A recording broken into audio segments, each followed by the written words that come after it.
Dengan desain yang tidak diubah, Mbak, sebenarnya yang terjadi hanya ganti pemain. Pak Dadan tidak ditangkap karena korupsi, Pak Dadan tidak ditangkap karena maling, Pak Dadan ditangkap karena malingnya kurang canggih. Ya. Barangkali Bu Nani malingnya akan lebih canggih nanti. Mas Irawan. Saya kan belum saya ini. Saya mau sikapi dulu pernyataan Bung Astrio tadi ya.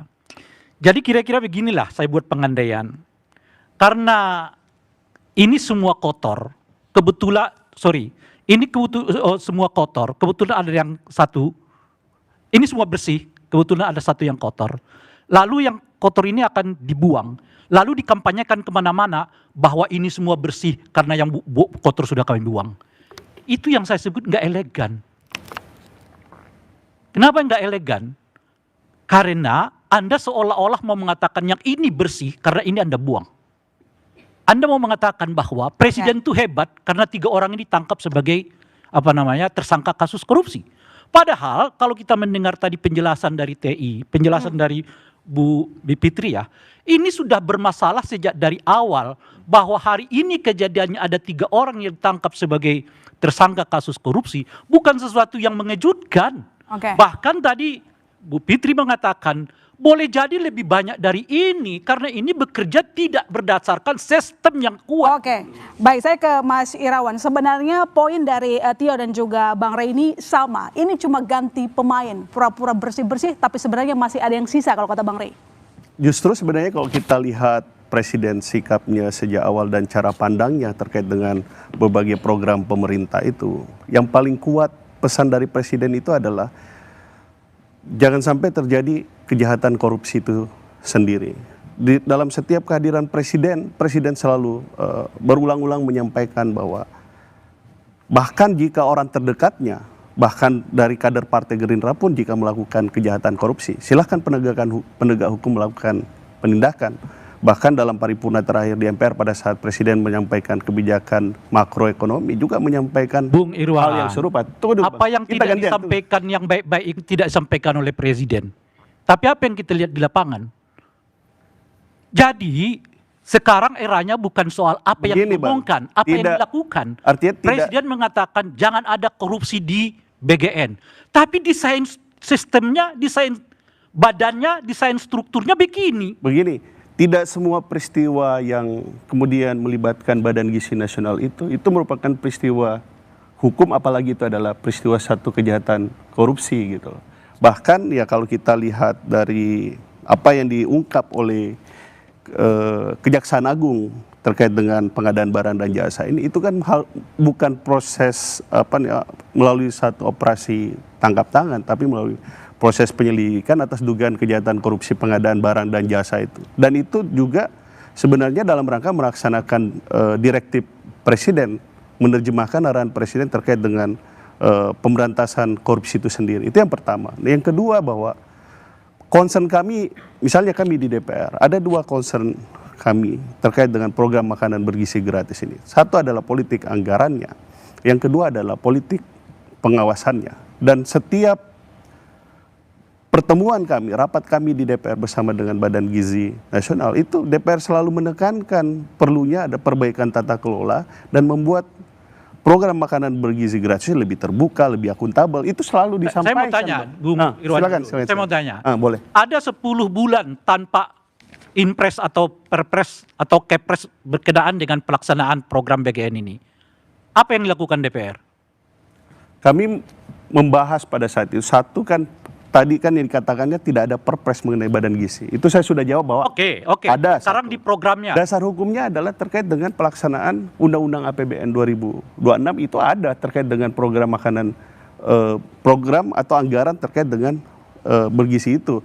Tapi kalau kita bicara terkait dengan program, terus kemudian teknis pelaksanaan, itu kan diatur dalam level regulasi yang lebih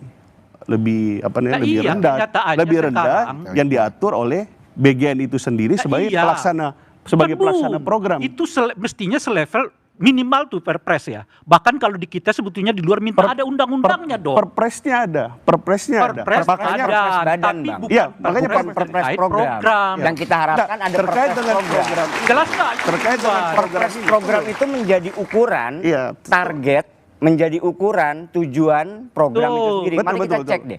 Tujuan awal program MBG saya apa memahami sih? Kan untuk mengurangi prevalencia stunting toh. Ya. Tapi faktanya gimana? Yang menerima manfaat itu ada anak SMP dan anak SMA. Kalau targetnya stunting harusnya bukan SMP SMA. Nah, yang bilang stunting gitu kan beliau. No, bukan. Judul programnya sendiri. Judul programnya kan memang tujuan utamanya untuk mengurangi stunting. Buat anak sekolah. Salah satunya untuk stunting. Gitu. Oh iya, yang di bilang awal stunting program. Tapi kan bukan hak makanan bergizi ini hanya untuk yang stunting, tapi ini buat anak sekolah badan makanan bergizi gratis. Baru-baru ini gitu ya, BGN mau bikin SPPG di kampus. Apa kaitannya begitu? Jadi saya mau bilang begini.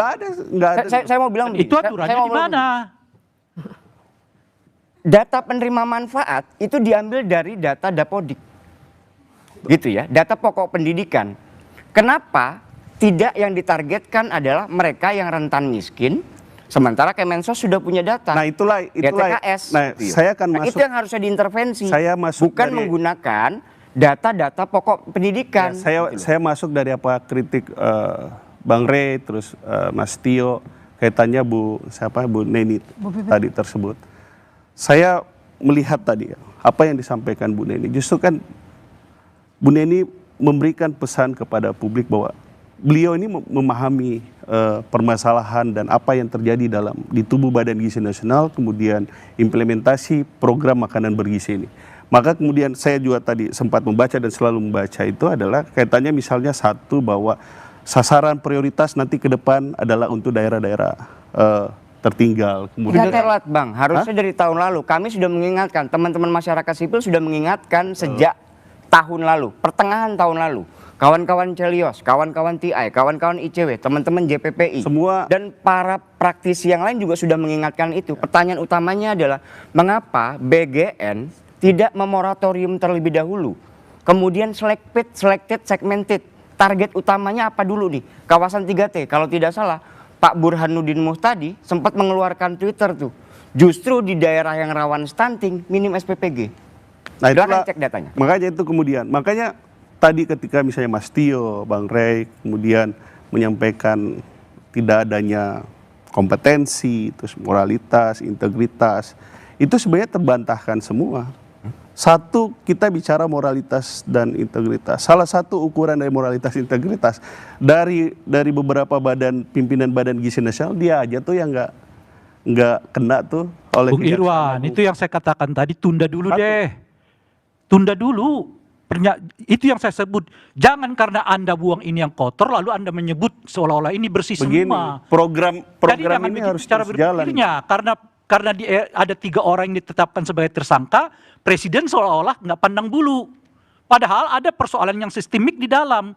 Pertanyaannya, sebetulnya pertanyaannya Bung Irwan, kalau ada 3 orang ini tersangkut kautnya, ada persoalan yang lebih, berarti ada persoalan yang lebih dalam di institusi BGN itu. Betul. Itu persoalannya. Dan kalau diturunkan pertanyaan itu, apa ya kira-kira yang membuat Ibu Nanik bisa keluar dari 3 orang ini, padahal mereka bersama-sama di dalamnya. Ya, kalau saya punya, tapi satu hal yang prinsip, kita sebenarnya tuh harus punya kemauan dan kemampuan untuk bisa mengapresiasi Presiden, Pak. Itu yang saya butuh dari Bang Rey dan Mas Tio. Irwan, kami mengapresiasi nggak dengan kata-kata, nggak dengan bombastis, nggak dengan menyebut saya ini pejuang kebebasan, tapi Saiful Mujani dikriminalisasi, ya kan? Bung Ferry dikriminalisasi, enggak. Kami mencintai bangsa ini dengan mengkoreksi salah satunya BGN ini. Kalau kaitannya Prof. Saiful Mujani dan Mas Ferry Amsari, kalau saya sikap politiknya jelas bahwa kebebasan berpendapat dijamin oleh konstitusi, sehingga sebagai anggota DPR saya minta kepolisian ketika melakukan penyidikan terhadap kasus ini harus dilangsungkan secara transparan dan terbuka agar rakyat semua melihat akuntabilitas penyidikan itu jelas. Tetapi bahwa Nani kita harus apresiasi atas pemahamannya terhadap program makanan bergizi ini, itu satu hal juga yang penting. Saya melihat kenapa ada banyak masalah, ya kan?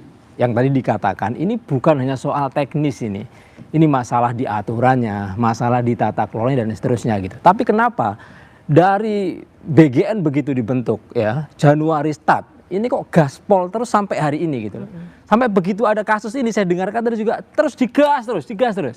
Sampai mau digas daerah 3T. Nah, poin saya adalah kalau Bu Nani bilang akan digas daerah 3T, kalau nggak ada perbaikan tata kelolanya, nanti vendor siapa yang mau didirikan di daerah 3T?